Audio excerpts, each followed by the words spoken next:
माटीगाड़ा का सनसनीखेज हत्याकांड, दाम्पत्य जीवन को निगल रहा ईगो। नमस्कार, मैं रियांशी और आप देख रहे हैं खबर समय। अरिंदम बैनर्जी की समझ में नहीं आ रहा था कि वो क्या करे। उससे गुस्से में तो अपनी पत्नी की हत्या कर दी थी, लेकिन अब उसे अपने किए पर अफसोस हो रहा था। पर अब वो एक मुर्दे में जान तो नहीं फूंक सकता था। स्थिति ऐसी भी नहीं थी कि वो पत्नी की लाश को ठिकाने लगा सके। घर में वो अकेला और उसका एक बच्चा भी था। बच्चा नहीं जानता था कि उसकी मां मर चुकी है। कई बार उसने सोचा कि पत्नी की लाश को कहीं ठिकाने लगा दे, पर उसकी हिम्मत नहीं हो रही थी। आसपास में आबादी थी, अगर वो पकड़ा जाता है तो बच्चा अनाथ हो जाएगा। इस तरह के ख्याल अरिंदम को पिछले कई दिनों से आ रहे थे और वो कोई फैसला नहीं कर पा रहा था। उसने अपनी पत्नी की हत्या करके लाश को फ्लैट में ही छुपा दिया था।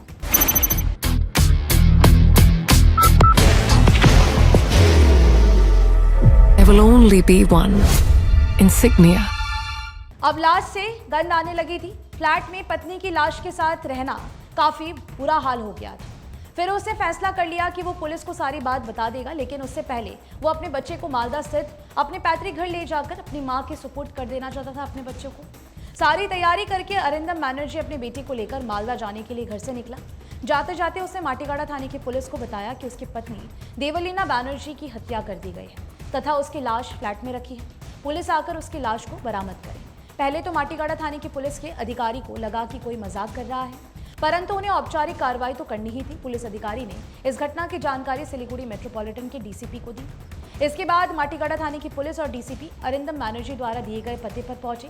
घटनास्थल शिव मंदिर हालेर माथा मोड़ इलाके में स्थित अपार्टमेंट की चौथी मंजिल था। बाहर की भागदौड़ अब नहीं तोड़ेगा आपके घर का सुकून। SBM गोल्ड UPVC विंडोज, आपके घर का सुकून।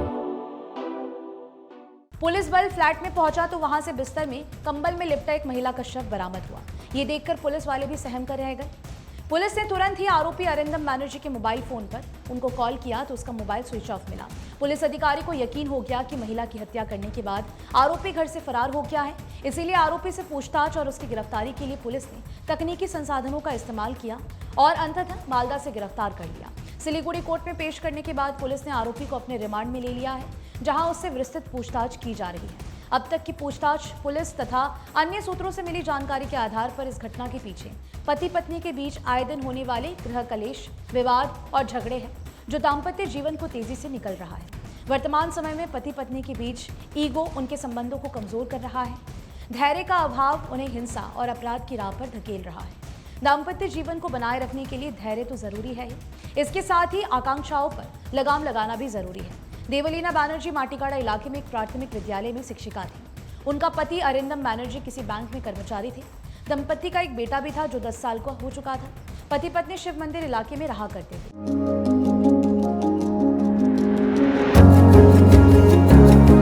मनोकामना हॉस्पिटल, इस्कॉन मंदिर रोड, सेवक रोड, सिलीगुड़ी। आसपास के लोगों से मिल रही जानकारी के अनुसार पति पत्नी में रोज ही लड़ाई झगड़े होते थे। पिछले काफी समय से दोनों के बीच अनबन रहती थी। एक दिन किसी बात को लेकर दोनों के बीच विवाद इस कदर बढ़ गया कि गुस्से में आकर अरिंदम बैनर्जी ने देवलीना की गला दबाकर हत्या कर दी, ऐसे आरोप है। पोस्टमार्टम के बाद देवलीना बैनर्जी के शव को उनके परिजनों को सौंप दिया गया। पुलिस ने आरोपी अरिंदम बैनर्जी के खिलाफ हत्या का मुकदमा दर्ज कर लिया है। उसके बयान और फॉरेंसिक सबूत के आधार पर पुलिस आगे की कार्रवाई करेगी। माटीगाड़ा इलाके में यह घटना सुर्खियों में है। ये घटना आधुनिक जमाने में पति पत्नी के बीच होने वाली कड़वाहट तथा ईगो को लेकर समाज को एक सबक देती है। ये घटना कई सवाल छोड़ जाती है। क्या पति पत्नी का रिश्ता इतना खराब हो जाता है कि दोनों में से कोई एक अथवा दोनों एक दूसरे के खून के प्यासे बन जाते हैं? क्या इस रिश्ते को आपसी अंडरस्टैंडिंग, धैर्य रखकर व गुस्से पर नियंत्रण करके तथा छोटी मोटी बातों को नजरअंदाज करके सुधारा नहीं जा सकता है? फिलहाल आपको बता दें कि आपके लिए खबर हमारे प्रतिनिधि सुरेंद्र श्रीवास्तव द्वारा लिखी गई है। आप हमारी खबरों को YouTube पर भी देख सकते हैं। हर समय खबर समय। धन्यवाद। Elevate your career at IIHM Siliguri, organizers of the International Young Chef Olympiad. Earn a degree with placements in France and Mauritius. Now in Kalimpong,